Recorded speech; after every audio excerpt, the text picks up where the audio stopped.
Esta profecia surge de interpretações bíblicas que conectam passagens sobre a tribo de Dan, com eventos mundiais e figuras da história e profecia.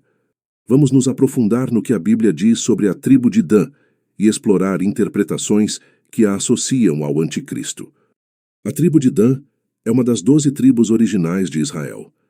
No livro de Gênesis, Dan é o quinto filho de Jacó com Bila, serva de Raquel, descrito como o sétimo filho de Jacó. Sabemos que Dan teve um filho chamado Usim. Quando Moisés fez o censo dos israelitas no livro de Números, a tribo de Dan foi contada entre as 12 e foi listada como o sétimo filho.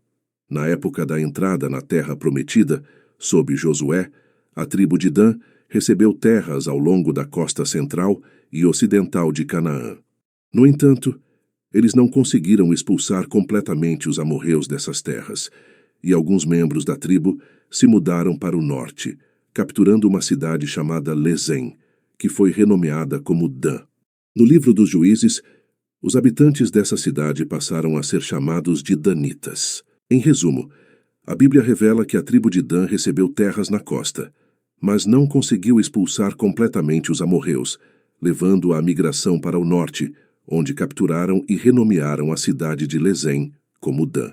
A partir dessas breves menções bíblicas, surgiram várias teorias e profecias, conectando Dan a eventos do fim dos tempos.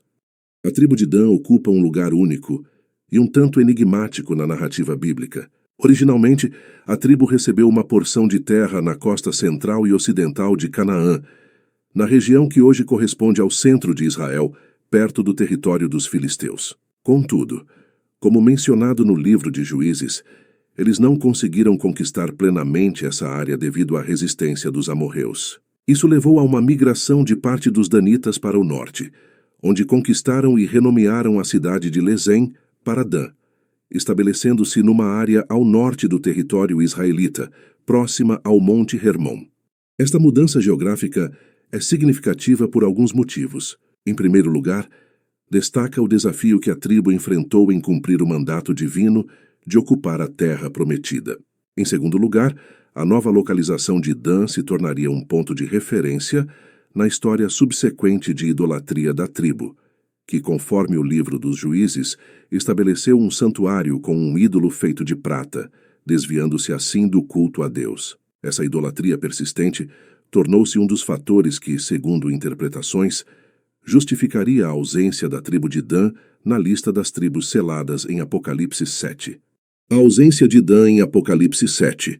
Um ponto central nas especulações sobre a tribo de Dan e seu papel nos eventos dos últimos tempos é a sua ausência na lista das tribos seladas em Apocalipse 7. Esta lista menciona 12 tribos que receberão o selo de Deus nos tempos finais, mas curiosamente omite Dan, incluindo em seu lugar a tribo de Manassés.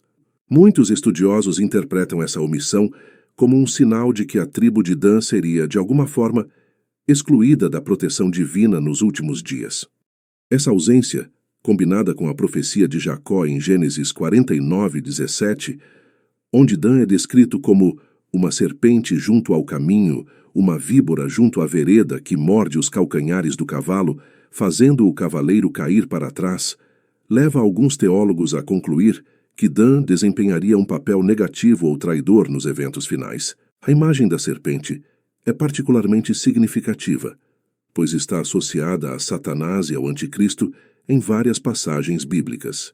As teorias sobre o Anticristo e a tribo de Dan. A associação da tribo de Dan com o Anticristo é, no entanto, uma teoria baseada em inferências e símbolos, e não em afirmações explícitas da Bíblia.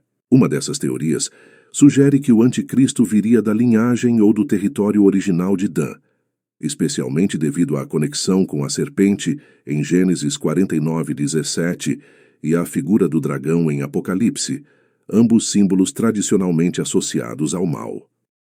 Algumas interpretações apontam que, com a migração dos danitas para o norte, sua influência e descendência teriam se espalhado para fora de Israel, possivelmente até regiões da Europa. Isso levaria à ideia de que o Anticristo poderia emergir dessas áreas, não necessariamente como um descendente direto de Dan, mas de uma região influenciada pela tribo. É interessante notar que alguns estudiosos sugerem que o nome Dan, que significa juiz em hebraico, poderia se referir a um papel de liderança ou de juízo nos tempos finais. Outra teoria popular é a de que o anticristo viria da região ao norte de Israel, de onde Dan se estabeleceu após sua migração. No entanto, como já mencionado, essas interpretações são amplamente especulativas e devem ser tratadas com cautela. A idolatria e a rejeição de Dan. A idolatria é um tema central nas discussões sobre a tribo de Dan. O livro dos Juízes descreve como um levita chamado Mica estabeleceu um santuário idólatra na região da tribo de Dan. Esse evento foi visto como uma traição ao verdadeiro Deus de Israel e um desvio grave dos mandamentos divinos. A idolatria de Dan se tornou um símbolo de apostasia e rebelião espiritual, o que pode ter contribuído para a interpretação de que a tribo seria excluída dos privilégios espirituais no futuro. Essa conexão entre a idolatria e a rejeição de Dan é uma das razões pelas quais alguns acreditam que a tribo poderia estar associada a forças adversas nos tempos finais. A ideia de que Dan seria o calcanhar que a serpente morderia para derrubar o povo de Deus é vista como uma metáfora para a infiltração de falsos ensinamentos e influências malignas dentro da comunidade dos fiéis. Em conclusão, a profecia de Dan é uma área intrigante de estudo bíblico e teológico. A ausência da tribo em Apocalipse 7, combinada com a profecia de Jacó e a história de idolatria da tribo, leva a especulações sobre seu papel nos tempos finais. No entanto, é prudente não formar doutrinas definitivas com base em associações circunstanciais e símbolos interpretativos. As teorias que ligam Dan ao anticristo são fascinantes, mas não têm provas conclusivas e devem ser abordadas com cautela e discernimento. A compreensão plena dessas questões só será revelada à medida que os planos divinos se desenrolarem e a profecia bíblica se concretizar. Gostou do conteúdo? Então não se esqueça de se inscrever no nosso canal e compartilhar com os amigos. Sua participação é fundamental para o crescimento da nossa comunidade. Até o próximo vídeo. Que Deus o abençoe.